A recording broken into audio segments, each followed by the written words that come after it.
The variety of naval encounters with UFOs is astounding. The airplane almost hit one of these things, but it looks like a cube inside of a clear beach ball.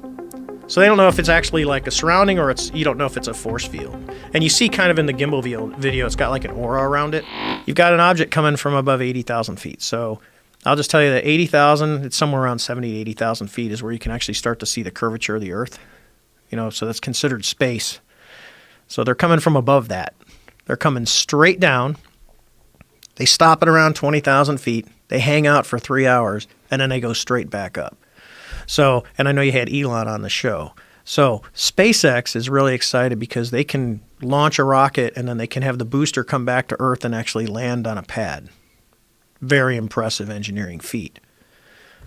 Next to this technology, that's like a Model T next to a Porsche. In the middle of this video, Commander Fravor explains his understanding on the physics that allow UFOs to move easily from outer space to our atmosphere and even underwater. Don't miss this.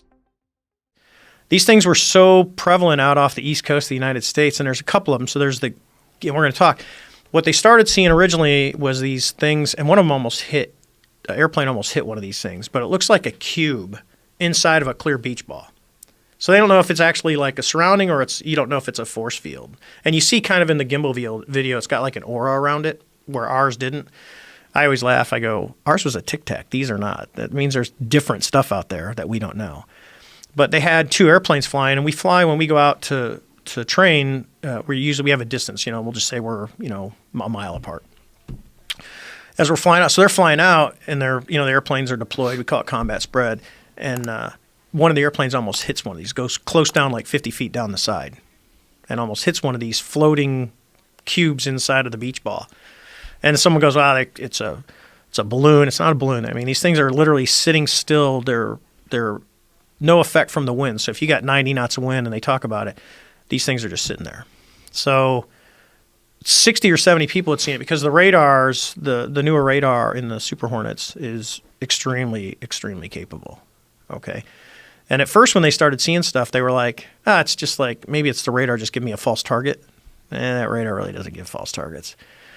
And then someone did exactly what Chad did, is they threw their targeting flare out there, and all of a sudden when you see a heat signature, there's a return, there's obviously something out where that blip is at. So the cool thing with this is, when he goes into, so he's in IR mode right now, you're still seeing no plume. He's looking 47, so they're actually turning into it. So it's starting to pull it back towards the nose. See how the number at the top is decreasing? And it's against the wind. Now he's in TV mode, and this thing's going to just start to roll. And you can kind of see it's got that aura around it. Mm-hmm. They were saying that the ones with the squares inside that look like the beach ball were the same. And this thing's just hanging out. So this is counterintuitive, the way it goes from being aerodynamic to being unaerodynamic when it goes sideways and then flies belly forward. That's correct. It's not, if you talk, because I was just talking to the guy the other day, and he said the irony with this is these things would be out there for hours. We don't have, a high-performance airplane does not have hours worth of gas. I mean, Hornets, if we don't have aerial refueling, and we're actually out doing a mission and fighting and going fast, you're talking hour and a half, and you're coming back to land. Some airplanes are even less, based on their size. So like an F-16 doesn't have external fuel tanks. It doesn't have a lot of gas. And the Soviet airplanes are the same way. The MiG-29 does not have a lot of gas. The Su-27, Su-30s have a lot of gas. Because of its weight, performance, size of the airplane. So, even our intercontinental bombers like B-2, they still take off and they aero refuel. They keep topped off so they can get to range. That's how we extend things. You got something like this that's coming down. Just think of the physics. So I'll use my incident because that's the one I really know the best is you've got an object coming from above 80,000 feet. So I'll just tell you that 80,000, it's somewhere around 70 to 80,000 feet is where you can actually start to see the curvature of the Earth. So that's considered space. So they're coming from above that. They're coming straight down. They stop at around 20,000 feet. They hang out for 3 hours, and then they go straight back up. So, and I know you had Elon on the show. So SpaceX is really excited because they can launch a rocket, and then they can have the booster come back to Earth and actually land on a pad. Very impressive engineering feat. Next to this technology, that's like a Model T next to a Porsche. I mean, it's like, wow, really? That's it? and you got something that can just at will move around. Now take it to the next level, and I know there's a lot of talk about this, so Dave's going to go into speculation mode. But when you take a shape like that, so just take the Tic Tac shape, which is shaped like a submarine. If you're using a propulsion that's non-reactive, where you're just manipulating the medium that you're in, air, whatever, you can go into the water. So when you hear all the reports of, hey, we've seen these things since World War II that would come out of the water and fly.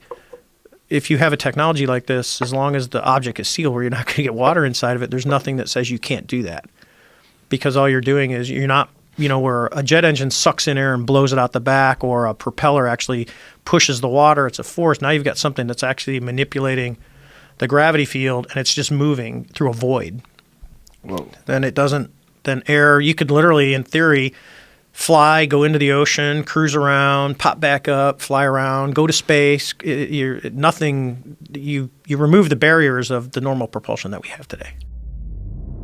Thanks for watching this video. Click here to watch our playlist of short, credible videos covering all aspects of the UFO phenomena. And make sure you subscribe to catch the new content posted every week.